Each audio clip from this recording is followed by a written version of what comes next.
for joining us this afternoon to talk about the historic feat by the Tigress. He is the media manager of River Supers and also a basketball pundit. Queen Moseph joins us this afternoon. Good afternoon to you and welcome to In the Game. Good afternoon, Fago. Thank you for having me.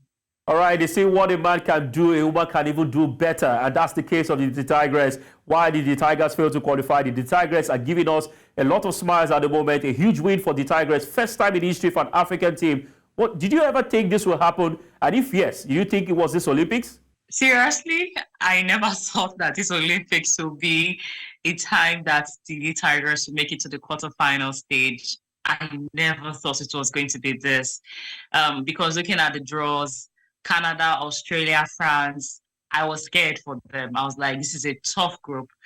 And I was like, if they were going to win at all, maybe one win, and then we'll do better than the last Olympic Games where we didn't get to win at all. But not just winning one, win two, and then qualifying to the quarterfinal for the very first time by an African team, forced by an African team, both men and women, not just the D-Tigers, not all the D-Tigers, across Africa, no team has ever done it. So I never saw this coming, never knew it was going to happen now, but it just goes to show how much work that these girls have put together and how much hungry they have for success. Coupled with the fact that Coach Rena Wakama, she has also, I believe, in doing well and going far, creating history, creating records, rubbing off on the team. And let's not also forget that the D-Tigers are always known for their resilience and hunger and drive. We saw how they played at the 2018 FIBA Basketball World Cup when Coach Otis was still in charge. We've always seen that pressure from them. We've always seen how much they play in transition, pressure on defense and offense. We've always seen that, but happening right now, I didn't see that coming. It was unexpected. It was shocking, but I'm so happy for the girls. So happy they've achieved this feat. No one can take away this feat from them because they are the first to do it. Anyone that comes right after this, it will be second, third, and the rest of them. But I'm so happy for them. I'm so happy for Rena as well. Since taking charge last year, July, this is 1 year in charge of the team. Afro Basket Championship last year, qualifying the teams to the Olympic Games this year, reaching the Olympic Games, winning one game, winning two, and then qualifying. I think it's just so many records for her that she has achieved, and there will be so much more for her to achieve with the team. All right, so much more for Coach Rena Wakama. You did talk about, the hard work from the girls, how hungry they are to get a win at the Olympics. But I would like to ask you, aside these factors, what do you think is working for the Nigeria team, or is it a case of the top teams not coming into the party? I think what is working for them, first is the girls' resilience. Their resilience and their hunger and belief in themselves. If no one believes in them, they believe in themselves. They believe they can do it. They believe they can go far. And that is what has brought them this far. They believe the resilience, the hunger to create name for themselves, change the narrative about Africa basketball and Nigeria basketball as well. Then again, the game against Canada are out of sorts in this particular Olympic Games. They are completely out of sorts. They are not at their best basketball. They've not played their best basketball. They lost against France, lost against Australia. When I saw that defeat to France, when Canada played France, I was like, we can actually take out these girls, really. The D-Tigers I saw against Australia, we can actually take them out. And looking at how they played, they did take them out. But Australia, I think for Australia, they had a terrible day, and the Tigers took advantage of it. When you're playing whether it's a basketball game, a football game, whatever sport it is, you need to take advantage of your opponent's weakness. If your opponent is not great on the day, that means that day you need to be better to get your result because you might not be lucky another time. So we faced Australia on the day where they were not so great, and coupled with the fact that Rena has ensured that our team are a very good team defensively. In basketball, once you take care of the defense, the offense will always find a way through it. So making sure that the girls prepare defensively. You don't need to let too much of goals and shots into your basket. So once you can defend properly, that alone, it will help out, and then the offense will keep coming. So I think that was what worked for them against Australia. They pressured the Australians on defense and then caused them to score or to commit a lot of turnovers, 26 turnovers in the game, which was so much by a team, a third-ranked team. So it's a mixture of both. One, the fact that the girls' resilience, the hunger to do it, hunger, believe in themselves, and also having a coach like Coach Renna also want to create a name and record for ourselves with the team, coupled with the fact that the other team they're also playing and also coming to the party. Let's look at France. You saw how France played. It was a difficult one for us because France, they're the host nation, they're highly ranked than us. They're also a very good defensive side. I just knew that game was going to turn out that way because the two sides are very good defensively. And at the end of the day, who gets to pick it will be a team who can defend better than the other team. And on that very day, they defended better than us. Offense also was not also great on that day. Theirs was better, and that was how they got it over us. So it's a blend of both.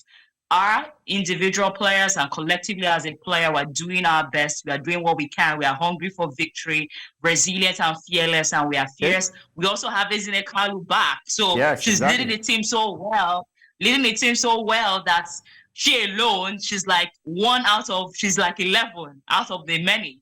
So all the same all put together, it's what has brought the girls this far. All right, fantastic. I mean, it gives me the vibes of what River Supers faced at the when they went to Bal. I mean, not giving them a chance and then going all the way to upset some teams and win their games and then getting a podium finish. But let's look at this now. You mentioned Ezinne Kalu. She's one of the players that have been outstanding. Amukamara, Amy also with an injury. She was able to still play. Musa is also very good when it comes to the rebound and steals, amongst others. What areas do you think the team need to work on ahead of the quarterfinal against USA? Is it a game they can win? Favor. It's tough. I held a space right after that game yesterday, and what every one of us, what we are all saying was that let's avoid the US. Because the quarterfinal stages, you don't get a second chance. That's just it. If you lose, you are out. But the semifinals, when you lose, you still have a chance to play the bronze medal game. Just like the River Supers, when they lost the semifinal game, they still had the chance to play the bronze medal game, which we finished third. But if you lose the quarterfinal game, it's very difficult. I wanted us to avoid the US, but the permutations didn't favor us. And it was all down to the fact that the Australians defeated the French team. Seeing the Australians, how they played in the first game and the second game, we're thinking, okay, France were a better team. They're the host nation. They'll want to ensure that they finish the group unbeaten and also finish strong. But I think we are wrong. And in football, it's different from the way they play basketball. In football, they'll play all the last group games at the same time. But basketball is not like that. You have to play your different time because of TV and all of that. So everybody have their time they get to play. So I was thinking, my thought is that the France and the Australian team had seen how our game turned out and looking at potential opponents right in front of us. Why not we lose this game? That could have played a role. But majorly, that loss to Australia played a role, took us from second to third. Also, I think we'll also have a share of the blame. We didn't score enough, which is one area you're trying to make me mention, areas that Coach Renna could work on. Offensively, we've done perfectly well. We've done wonderfully well on defense, but on offense, we need to score. We really need to score. Against France, we didn't score much. I don't know if the girls were afraid of scoring from a three-point line. At some point, they're like, wow, the three is not dropping. And they were not even making an attempt to score, to even shoot the ball. So we need to shoot.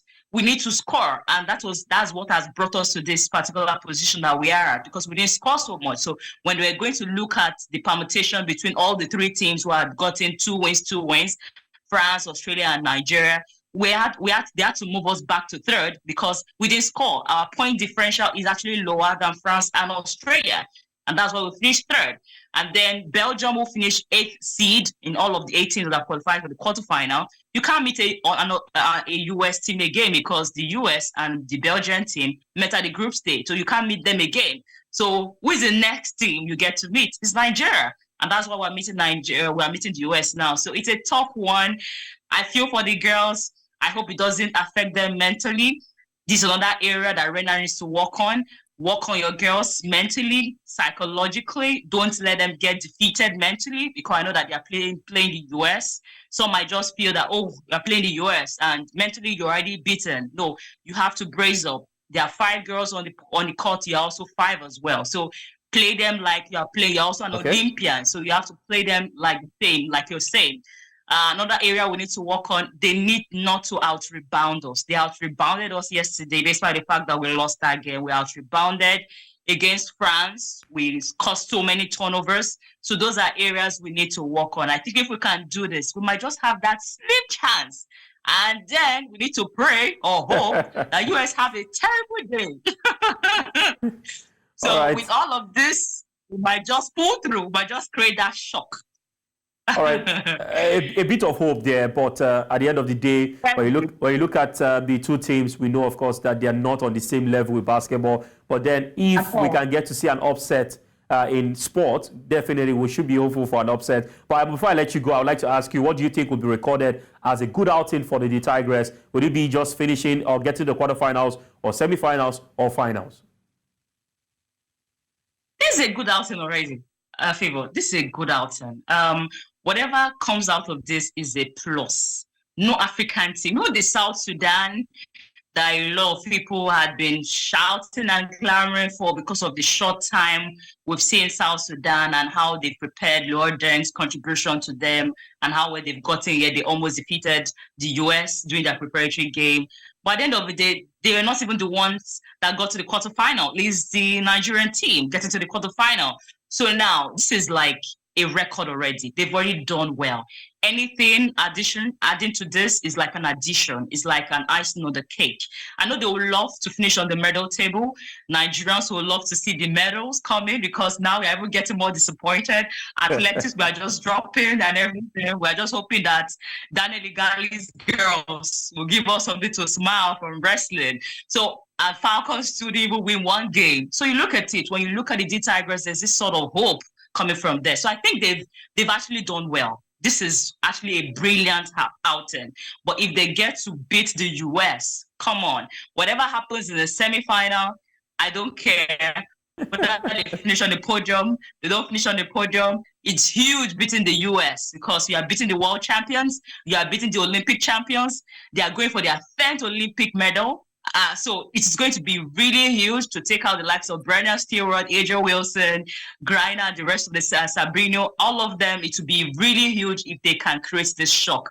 It would be huge, to be historical for them, and nobody will ever forget. Remember the game between Nigeria and the D Tigers and the US? Despite the fact that it's not even a competitive game, but we keep referring to that game, that the D Tigers have beaten the US team before.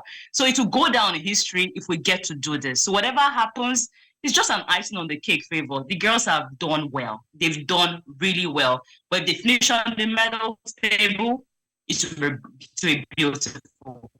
All right, we must, of course, say thank you to you, Queen Moseph. I mean, talking about the Tigers, it's a good time, of course, to see that they're doing a lot in Africa. And, it's also interesting to see that, lots of, not just in Nigeria, in Africa, lots of brands are already identifying with them, especially, FIBA, talking about them, the World Basketball Body, how they've been able to make history. We hope that they can take it a step further. But if not, they have a lot to build on from here, going into the AfroBasket, come next few years. But thank you very much, Queen Moseph, for your time. We hope that next time when we talk to you, we'll be talking about another historic feat by the Tigers. Hopefully we are here. We are here for the shocks. All right. We hope we have a lot of us will have lots of shock absorbers to be able to, withstand whatever comes up on Wednesday.